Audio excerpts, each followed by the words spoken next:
अदानी हटाव सह्याद्री बचाव आणि आज 5 दिवस झालं तालुक्यातील एक हुंडा तरुण सुरेश भाऊ वासेसारखा माणूस एक धाडसी निर्णय घेतोय सगळ्या समाजासाठी, सगळ्या तालुक्यातल्या दिनदुबळ्या शेतकऱ्यांसाठी. तर काहीतरी कुणी हे धाडस केलंच पाहिजे आणि त्याशिवाय याला वाचा फुटणार नाही. आत्तापर्यंत आपण पाहिलं, बरोबर मी राजकीय तपशील देणार नाही, पण 1978 साली माणिकगाव धरण ज्या वेळेला सर्वे झाला त्यावेळेला माझी स्वतःची 11 एकर जमीन गेली. त्यावेळेला इतकी दादागिरी केली तर त्यावेळेला सर्वसाधारण माणसं होती. साधा त्या काळामध्ये तलाक्यांनी जरी एखाद्या शेतकऱ्याला निरोप दिला जुन्नरला ये तरी तो घाबरायचा. आणि त्या काळामध्ये आमच्या या जमिनी गेल्या 6,000 रुपये एकरने पैसे दिले आणि आम्हीच दिलं. मी काय हे सगळं सांगतोय हे तुम्हाला उद्या सांगणार आहे. तुमच्या मुलांना नोकऱ्या देऊ, हे करू. वॉचमॅनशिवाय चौकीदाराशिवाय एकही नोकरी ते देत नाही आणि या प्रोजेक्टची गरजच नाही. करायचं असेल तर माणिकगाव धरणाला जो विद्युत प्रकल्प आहे 2 वर्षापूर्वी मी बोललो होतो, त्याच्या आधी मी 2 वर्ष बोललो होतो. तर जो तुम्ही पाणी सोडताय साहेब तेवढं भाऊ, पाणी ज्या वेळेला सोडलं जाते 1200-1600 क्युसेक्सने. आमचं म्हणणं काय होतं त्यांना, तालुक्याची त्या काळात गरज होती 6-7 मेगावॉटची विजेची आणि तिथं तेवढीच वीज तयार होत होती.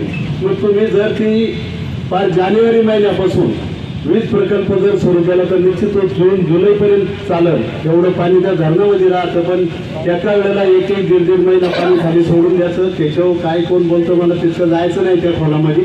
पण हे सगळं नाही थांबवल्यावर अतिशय अडचण तालुक्याची होणार आहे. दुर्बीण आणि रेल्वे होत नाही. त्यावर गेल्या सुरेश भाऊ त्यावरचा कोणीही काही विषय काढत नाही. 6-7 टावर आमच्या भागातून गेल्या. पूर्वी 2-2 रुपये एका टावरला जागा लागलेली आहे आणि 200 मीटरवर एक टावर आहे आणि त्या जागेचं 1 रुपया दिला नाही. ज्या वेळेला आता गोळेगावच्या लोकांनी बाकी लोकांनी आवाज उठवला त्यावेळेला नुकसान भरपाई द्यायला त्यांनी सुरुवात केली.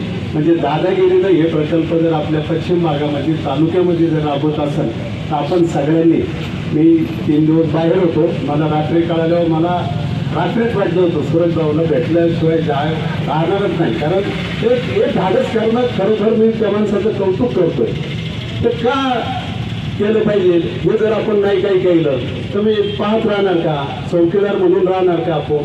म्हणून माझं प्रत्येकाला मत आहे तर आपण सगळ्यांनी सुरेश भाऊच्या पाठीशी ठामपणे उभं राहणे. आपण सगळ्यांनी सोनावणी बिनावणी काही नाही, काही वेळा ठरवलं सगळ्यांनी नाही होऊन द्यायचं नाही होत. आपण याचं पाहतोय ना, आपण खेड तालुक्यातलं विमानतळ पाहतोय ना, नाही होऊन दिलं त्यांनी. तुमचा शक्तिभक्ती हायवे नाही होऊन देत तिकडची लोक. मग तुम्ही का नुसते भाषणं करता. माझं मत प्रत्येकाला आहे, ज्या दिवशी सुरेश भाऊ म्हणते ना ते तिथं काठ्या कोराडी घेऊन तिथं आपण जाऊ, बघू कशी येतात ते सर्व करा. काही करणार नाही. कोणाच्याही गोष्ट आपल्याला बळी पडण्यापेक्षा सगळ्यांनी एक व्हा एवढीच माझी विनंती असते. आणि भाऊ तुमच्या पाठीशी आम्ही ठामपणे उभे. तुम्हाला धन्यवाद. त्याबरोबर ही सगळी मंडळी पाहिलं खरोखरच उद्याचा 15 ऑगस्ट आणि आज तुम्ही आमच्याबरोबर आहे. खरंच शिवछत्रपती जन्मभूमीचे आपण सर्वजण अतिशय पायीक आहे याचा सार्थ अभिमान वाटतो. असो अधिक न बोलता भाऊच्या या कार्याला शुभेच्छा. जय हिंद. थांबतो.